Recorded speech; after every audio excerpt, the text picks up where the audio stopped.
E aí, pessoal, tudo bem? Estamos aqui novamente para a nossa próxima aula. Eu estava tentando usar um programa do próprio YouTube, mas não deu muito certo. Então a gente vai continuar com esse programa mesmo com a nossa limitação de 15 minutos.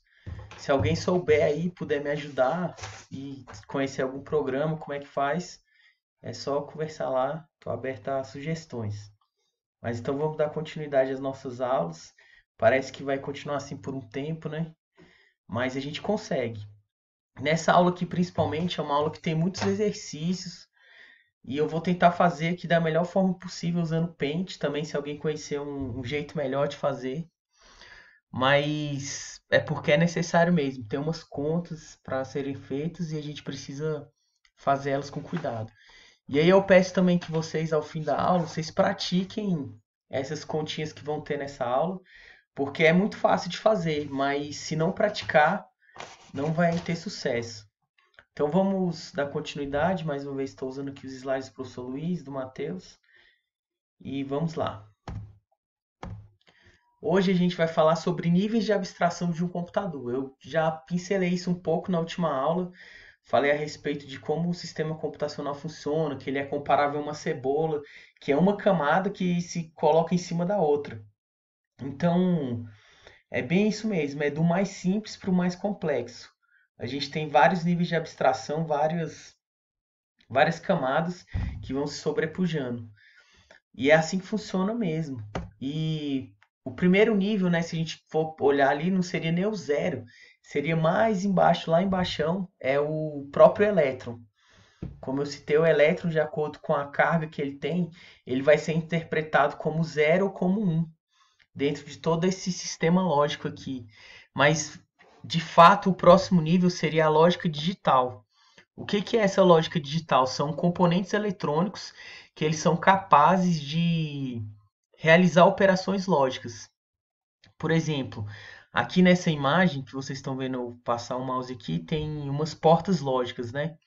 Então a gente vê que entra um sinal, aí aqui tem uma porta que é um OR, e aí é um operador lógico, vocês vão aprender também os operadores lógicos.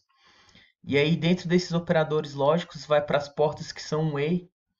Então, na verdade, daqui para lá, né? Daqui entra e aqui sai. Então aqui são várias operações que pegam um sinal, passa o sinal normal. Isso que é uma porta de negação que se entrar um vai virar um zero, se entrar um zero vai virar um 1. Aí tudo isso está sendo colocado aqui nessas portas que são portas AND. Aí ele vai realizar um operador lógico, que é o operador lógico de E, que é como se fosse uma soma. E aí dentro dele ele vai jogar tudo nessa porta que é um OR. Então qualquer um desses sinais aqui, um deles vai passar o sinal que for positivo, que for um, né, que é o que a gente fala, ele vai passar por aqui. Depois vai ter uma explicação melhor sobre portas lógicas e sistemas digitais, vocês vão ver isso. Mas o importante de entender é que todo o computador, todo o nível zero da computação, ele é baseado nessas operações lógicas básicas. Então, em axiomas lógicos e operações lógicas, é interessante como uma coisa tão simples e que parece que não tem nada a ver, mas tem totalmente a ver. E aqui o que eu estava falando, né, sobre o transistor. O transistor ele é a menor unidade lógica de um computador. E todos eles são feitos com as portas NAND. Vocês também vão. O nome disso aqui é uma porta digital, o nome disso aqui é uma porta digital, isso é outra porta.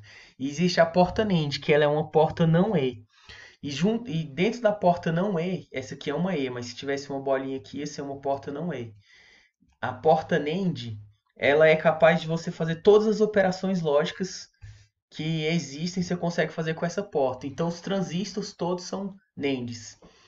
E aí, qual é uma coisa interessante? Eu não sei se vocês já ouviram o termo litografia, mas é um termo bem comum usado para processadores. Por exemplo, a AMD com os processadores Ryzen, ela tem a litografia de 7 nanômetros. O que que isso quer dizer? Quer dizer que eles conseguem construir um transistor de 7 nanômetros. E a litografia significa escrita na pedra, que é o tamanho do transistor que você consegue colocar lá num chip de silicone. Silicone não, de silicato, né? Sílica. E quanto menor os transistores forem, mais capacidade computacional você vai conseguir colocar numa área, menos calor você vai ter. Então a corrida ela tem sido para diminuir o tamanho do transistor e isso está acompanhado da lei de Moore, que vocês também vão ouvir falar muito, que é uma lei que o Moore ele previu que a capacidade computacional do mundo ia dobrar de tempos em tempos, e isso tem se concretizado até os dias de hoje. Mas a gente já está chegando perto de um limite, né? Porque a gente já está em 7 nanômetros. E isso vai diminuindo a cada ano, e aí vai chegar um momento que não vai ter para onde diminuir, não vai ter mais espaço para diminuir. Mas a gente ainda tem caminhado nessa nessa dobragem, né? Dobra todo a cada 2 anos, se eu não me engano, era o que a lei dele dizia, a capacidade computacional dobra. Mas aqui é só para vocês entenderem que o primeiro nível, a primeira camadinha da cebola, são essas portas digitais. Então vamos lá para outra camada. Uma outra camada aqui já é a microarquitetura. Aqui a gente já tem o conceito de controladores de memória, a gente já tem coisas mais complexas, já tem barramentos de comunicação. Então isso daqui tudo, essa microarquitetura de hardware, que ainda é hardware, esses sinais de controle, ó, tudo que vocês estão vendo aí, esses CP, LIV, são sinais de controle dos componentes. Eles são feitos todos por cima daquelas portas lá. E em cima desses a gente ainda consegue construir os conjuntos de instrução. Que aqui a gente tem tudo, é basicamente aquilo que eu comentei na última aula lá da ULA, da arquitetura de von Neumann, que são as coisas que estão dentro do CPU. São as operações de lógica e matemática, são os registradores, que são a memória. Então, tudo isso daqui, esse conjunto de instruções, ele é baseado na microarquitetura, que é baseado nas portas lógicas. E ele já é um microprograma. A partir daqui já começa o software. Num nível superior, a gente tem um sistema operacional que controla tudo aquilo que eu já falei, controla os drivers, controla como que vai funcionar os inputs e os outputs. Ele faz toda essa arquitetação para que os sistemas sejam construídos por cima dele. Então ele é o que junta todo o complexo computacional. É o terceiro nível aí que são os sistemas operacionais. Depois dos sistemas operacionais, a gente já tem as linguagens de máquina. Vocês lembram de eu falar do C, por exemplo, que ele é uma linguagem compilada e que depois que você compila, ele é transformado numa linguagem de máquina de fato, que é uma linguagem assim bem de baixo nível, bem próximo do que a máquina entende. Você consegue ele de fato falar quais são os registradores específicos que você está usando, consegue fazer as operações binárias lá dentro. Tudo isso é o assembly. E em cima disso a gente tem as linguagens de alto nível, que são, por exemplo, o C, é o Python, são as linguagens que estão mais próximas dos seres humanos e são as linguagens que a gente costuma construir os nossos aplicativos. E tudo isso lá no nível mais abstrato vai descendo, descendo até a lógica digital. Então, se você pensar numa coisa bem complexa, um jogo aí que você está jogando que tem vários inputs e várias informações sendo transmitidas, tudo isso é uma camada altamente abstrata, mas que ela está embasada lá na mais simples operação lógica. Esse é o sentido do sistema computacional, uma coisa simples que vai sendo consolidada e uma coisa mais complexa vai sendo construída com essas outras coisas simples. Então aqui ó, tem um negócio interessante que é da onde que está essa divisão de software e hardware, né? A partir ali das instruções começa o software e embaixo é só hardware. E isso é até interessante porque é uma coisa bem tênue, né? Se você for pensar, porque você pode escrever um software, se você gravar ele num chip, ele passa a ser um hardware. Inclusive, já tem gente trabalhando hoje para conseguir colocar redes neurais, que são softwares altamente complexos, com várias camadas, imprimir isso em chip de computador para ganhar velocidade, para ganhar escalabilidade, para ganhar desempenho. Então, o hardware, de certa forma, ele é um. O software, na verdade, ele é um hardware que não está escrito. Porque se você pegar um software e escrever ele no microchip, ele passa a ser um hardware. Mas essa aqui está a diferença. É aquilo que você pode programar e reprogramar, e é aquilo que já está lá definido e não pode ser alterado. Então vamos lá.